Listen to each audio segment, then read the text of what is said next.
What is up, guys? So this video is going to help a lot of people, I feel like, because I'm going to show you how you can save over 50% of your income, or right around 50%, some of you maybe just a little less, how you can save that income and actually put it into other accounts in order to make more money and start investing.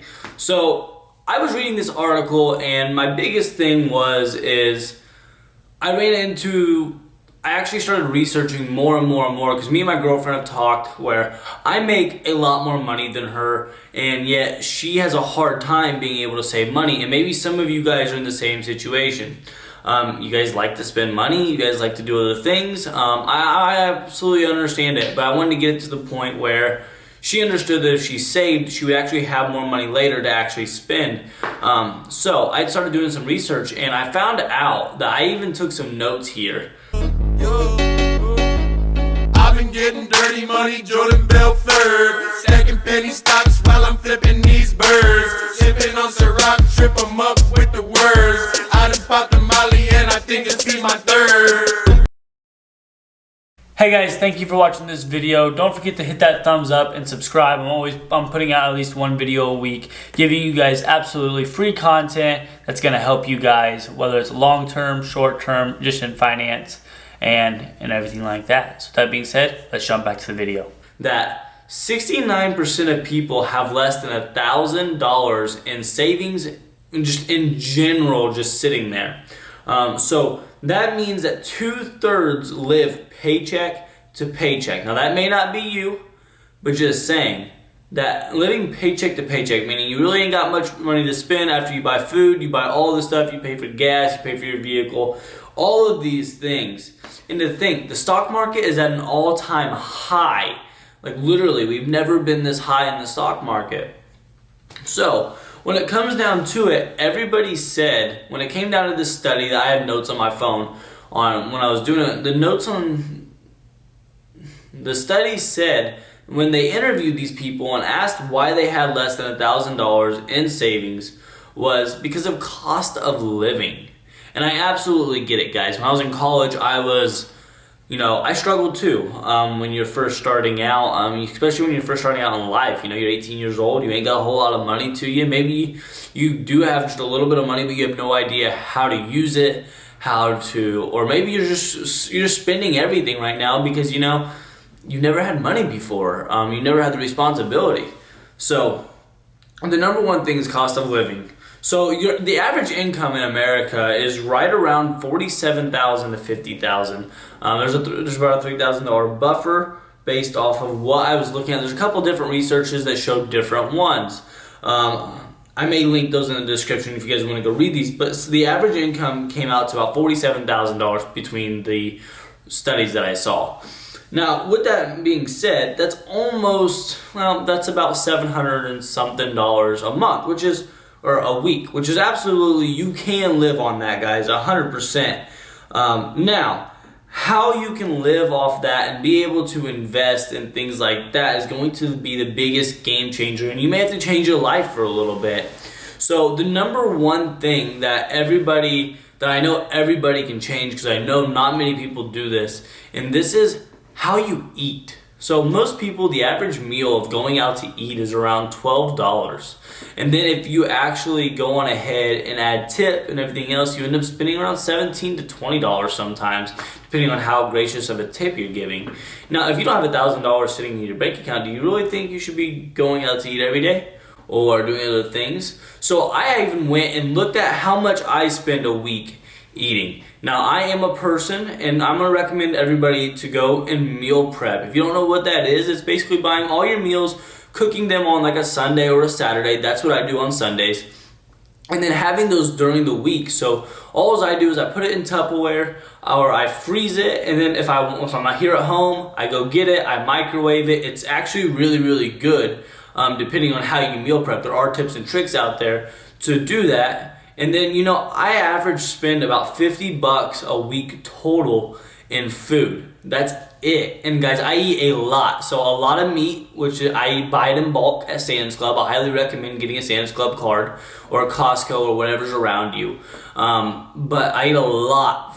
And people, like my parents don't even believe that I only spend $50 a week in food. And my mom's actually in town this weekend, but she went grocery shopping with me, guys. I only spend $50 a week, and it's actually just under $50.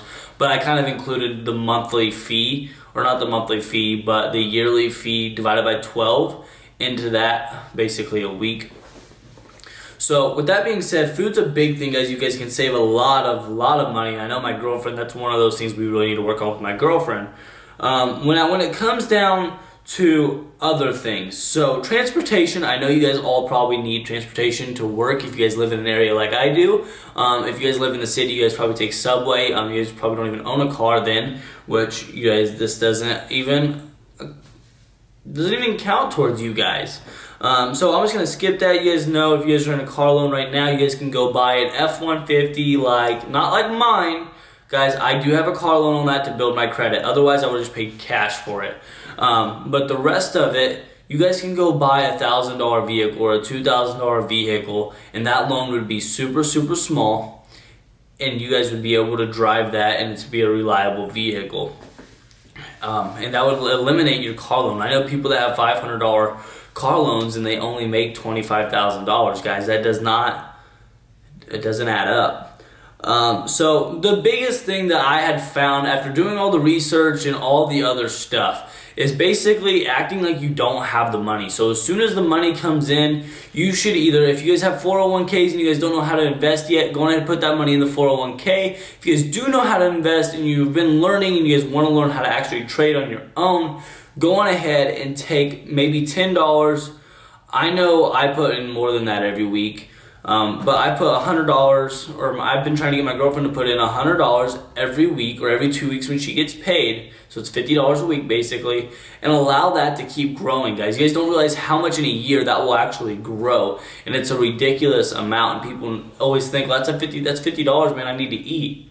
You guys shouldn't be spending more than me eating, guys. I eat a ton of food. I eat fruits, a ton of meat. If you guys know what meat costs, guys, I'm only spending $50 a meat. You guys just don't need all the extra garbage that's there. So the biggest thing when it came down to all this was housing. So location is a big thing with that. I understand if you live in California or somewhere like that, that housing is a lot more expensive. I'm not saying that it's not. Absolutely, I understand that it's a lot different than maybe living in Indiana, or even though from Indiana to Florida, I actually paid $29.75 more here to live in Indiana than I did in Florida. Now, I got a good deal in Florida. I'm not saying that I didn't, but it's only $29.70 more to live in Indiana than it is in Florida. So it's actually cheaper to live in Indiana than it is in Florida. So I highly recommend, if you're one of those people that's struggling, I understand California is super, super nice. Maybe you want to live there. You're just going to have to work. Maybe house hack. House hacking is a big thing, guys. Where basically if you have a 2-bedroom place and there's only one of you, rent that other room out. Basically make your rent in half, and you can literally take that portion of your rent and invest it every month, and that would make a huge difference in your life. I know, guys, that these are small little things. The housing is the big thing, guys, that I always recommend. I make my girlfriend pay rent even though the second room is 100% my office, and I actually claim it as my office on my taxes so I can write it off. But I still make her pay for our actual room. She literally pays half of the rent every month because I'm basically renting the other room. It's house hacking. It's saving my income as well. Now, with that being said, if you guys live in California and stuff like that, I would highly recommend doing that as well. Now, if you work on a computer, or you're self-sufficient, you live on your own and you live in California, maybe think about moving to a Florida where your income taxes, there is no income tax, or a Texas, or somewhere like that. If you like the weather, Texas is still warm, Florida's still warm. I absolutely love Florida. I will be moving back there eventually. But it's one of those things that you're able to also save some income and taxes, and you're able to live in a nice area still, and it's going to be cheaper than what it is in California. What you're renting in California or New York in a studio apartment, you're going to be able to rent a whole house in those areas. Whether it's, even if you move to the Midwest, you're more than likely going to be able to rent a whole house for the same price or even cheaper, in my experience from what I've seen. So with that being said, guys, that is how you can save 50% of your income, really. And I've seen this done a couple times. I've seen some other videos of people doing this, and it actually worked. And investing it into dividend stocks, because if you don't know how to actually invest into high yield dividend stocks and be able to make the money and let it grow. Don't even act like you're going to take it out. Just know that it's going to keep growing in the long term, especially when the market is at an all-time high. So with that being said, guys, that is how you can save 50% of your income. Thank you guys all for watching, and I will see you guys in the next one.